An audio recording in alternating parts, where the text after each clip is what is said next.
On the night of May 25, 2025, Russia fired 56 cruise missiles, 9 ballistic missiles, 4 guided missiles, and 298 attack drones into Ukraine in a single barrage, according to Ukraine's Air Force.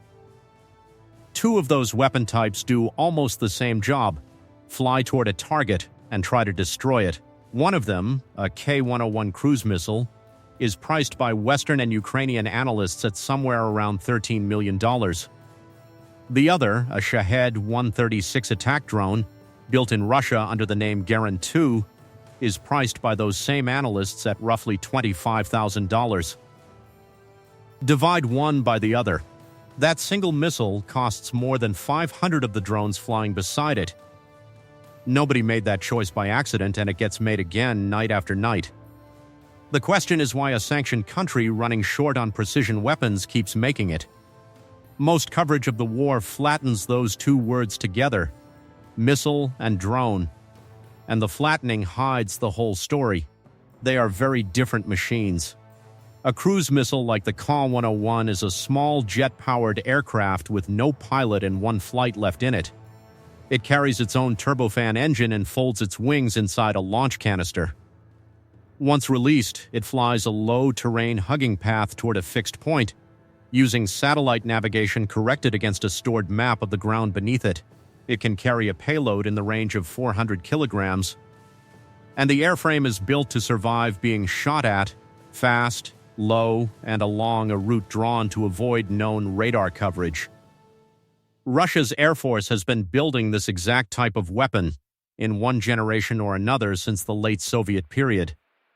Every part of it is aerospace grade: the engine, the guidance computer, the tolerances on the airframe, which is what makes it expensive. A Shahed-136 is close to the opposite of all of that. The airframe is fixed wing, built mostly from plastic and foam, driven by a small piston engine that sounds, from the ground, like a moped. It has no jet turbine and no radar-evading shaping, and its satellite-guided flight path is simple enough that a jamming signal can push it off course. Iran designed the original. Russia now builds a licensed, modified version domestically at a facility in Tatarstan called Alabuga, under the Russian name Garand-2. The missile is a precision weapon that hides. The drone is a mass-produced weapon that swarms. Its warhead runs between an eighth and a tenth the size of the missiles, around 40 to 50 kilograms, and it flies slowly enough that a rifle can, in theory, bring one down. The gap in what each weapon is becomes a gap in what each weapon costs, and the range behind that gap is wide enough to state plainly up front. Russia does not publish real weapons procurement costs. Every figure here is an estimate built from leaked contracts, export deals, and reconstructed component pricing, not a receipt. Estimates for the Ka-101 start at roughly $1.2 million, based on Ukrainian defense industry analysis of what Russia's own domestic production line likely spends. They run up to $13 million. The figure used in most Western and Ukrainian wartime cost tallies and closer to what Russia would pay to replace one on the open market. Estimates for the Shahed-136 and its Garand-2 version start around $20,000, an Israeli missile industry estimate from early in the war, and reach $80,000 based on a British teardown of a captured unit's components.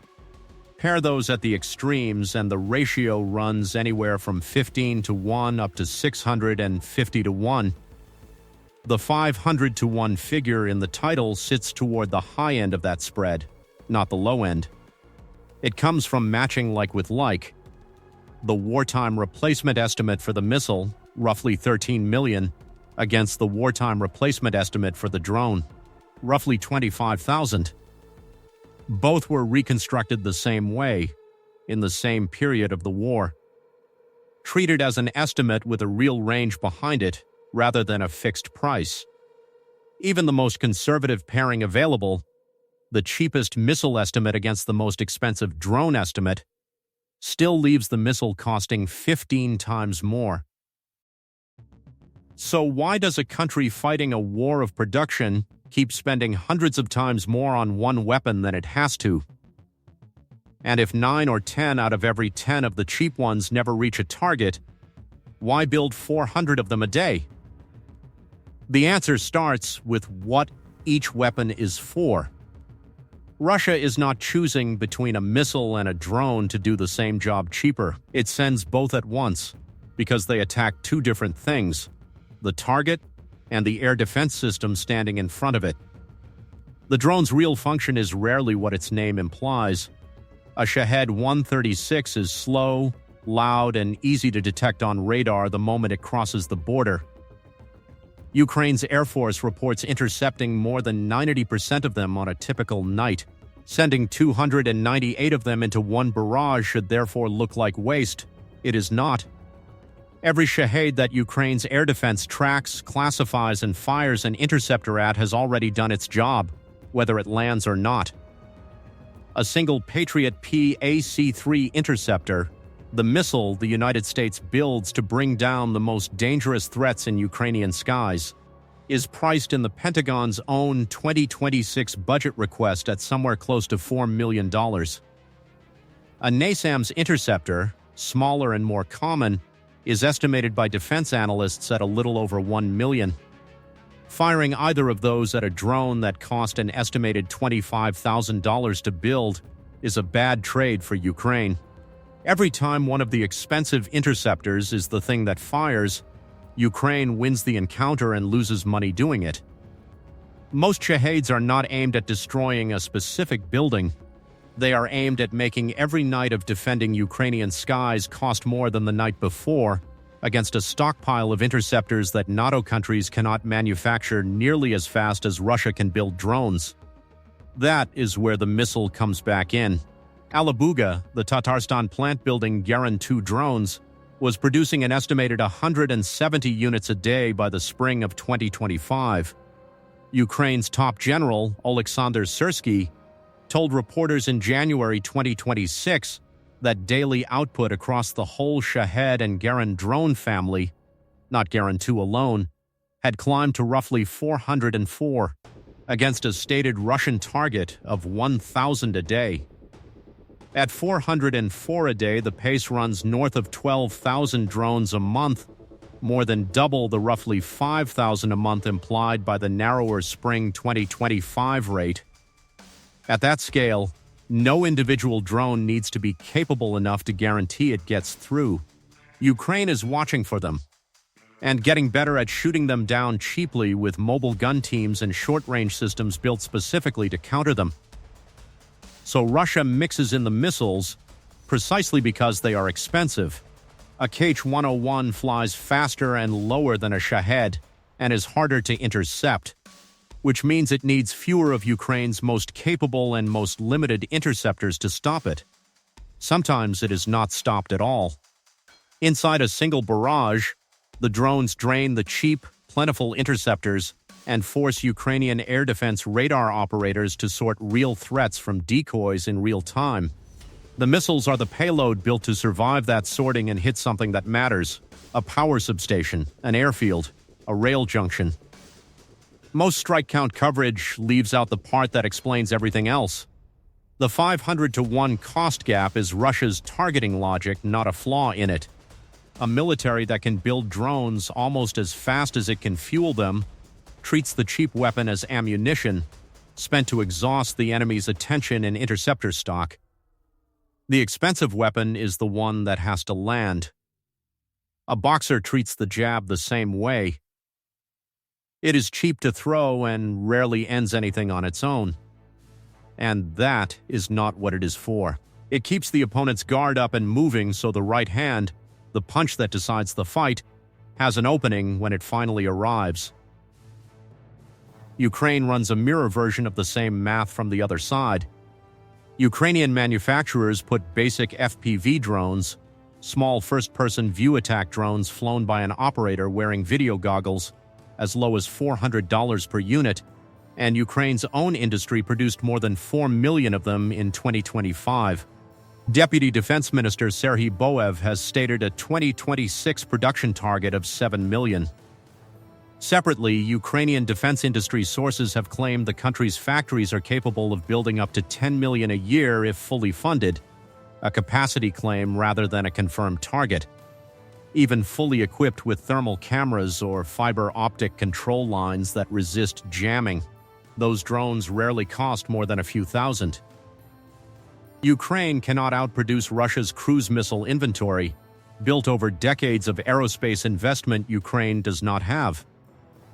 It can outproduce almost anyone on cheap attack drones, and does. Both sides have arrived at the same underlying strategy from opposite directions.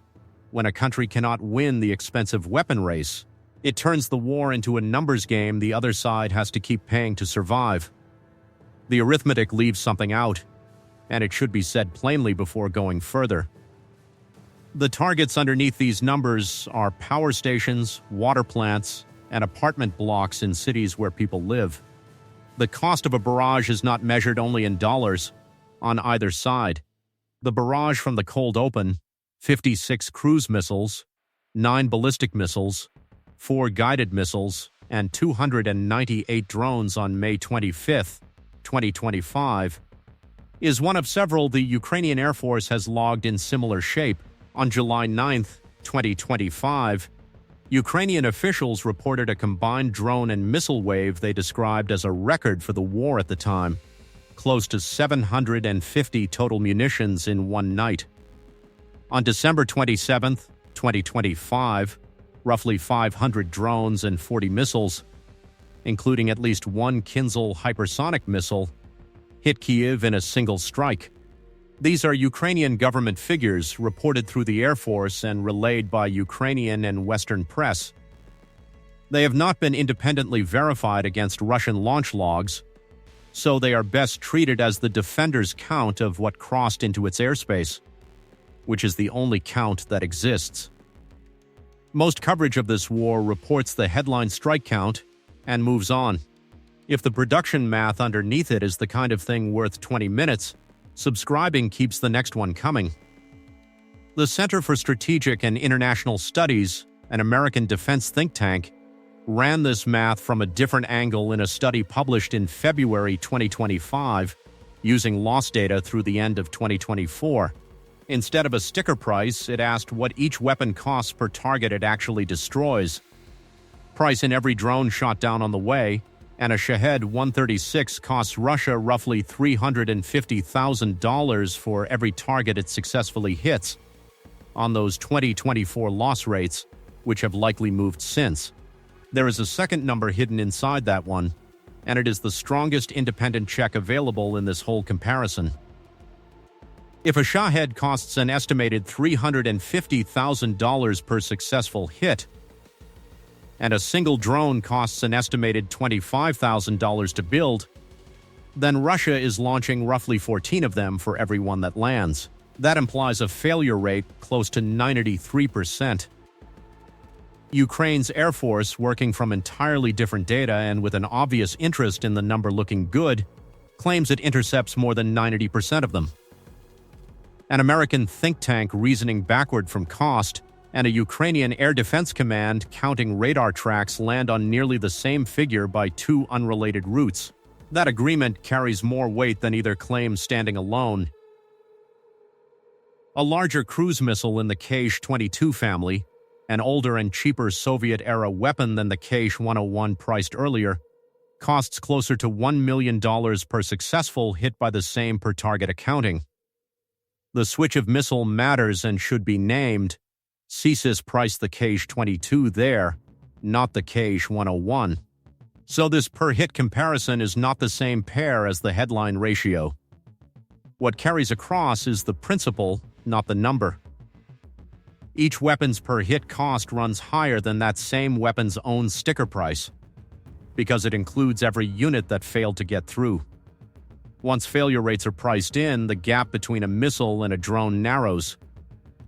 It never closes. A drone that fails still costs an estimated $25,000 in the attempt, and a missile that fails still costs an estimated $13 million. One documented case shows this at the scale of a single target rather than a single night. In April 2024, a wave of Shahed and missile strikes against Ukraine's Trypilska thermal power plant, south of Kyiv, destroyed the facility, according to Ukrainian officials and reporting from Reuters and the Kyiv Independent at the time. Ukraine's air defenses around the plant reportedly ran out of interceptors partway through the attack, a gap Ukrainian officials attributed publicly to delayed Western ammunition deliveries that spring. A power plant built over decades went down to a mix of drones that likely cost tens of thousands of dollars each, and missiles that cost millions, once the interceptor stock protecting it ran dry. That is the mechanism from Part 2 in the record at the scale of one building. One more piece belongs here before the arithmetic adds up. Open-source researchers who count only losses backed by photographic or video evidence, the same standard groups like Oryx apply to tanks and aircraft, generally document far fewer confirmed Russian missile losses than Ukraine's raw interception claims would suggest. The likely reason is mundane. A missile intercepted mid-flight rarely leaves debris anyone can photograph and geolocate, unlike a downed drone or a wrecked vehicle sitting in a field. That gap between claimed intercepts and visually confirmed destruction is not evidence that Ukraine is lying about its intercept rate. It is a structural limit on what open-source verification can see, and it is why Ukrainian Air Force strike counts have been labeled here as the defenders' reported figures throughout, rather than as independently confirmed fact. Step back from the individual weapons, and the pattern underneath is a war fought at two price points at once. Two economies, one that can print cheap drones by the million, one that inherited a smaller but real precision missile industrial base. Each is betting that the other's supply runs out first. The clearest way to see where that bet is heading is to put the two production lines side by side. As of the 2026 U.S. defense budget, the government has funded roughly a few hundred Patriot PAC-3 missiles for that year, at close to $4 million apiece. That pace was set by a manufacturing base built for a much smaller, much slower kind of war. The follow-on 2027 budget request already seeks close to 8 times that many, at a slightly higher unit price, which is a quiet admission of how far behind that production line has fallen.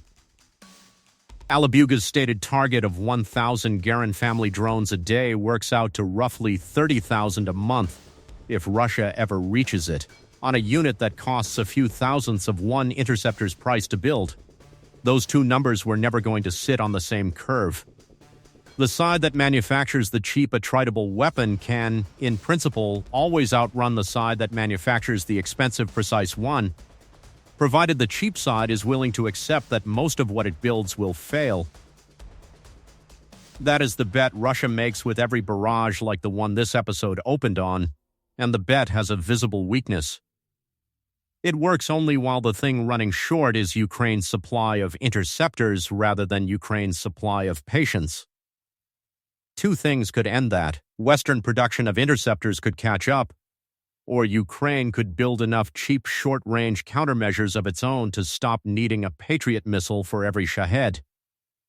Either way, the entire 500-to-1 argument collapses back into what it always was underneath the spreadsheet, a bet on which factory floor runs out first.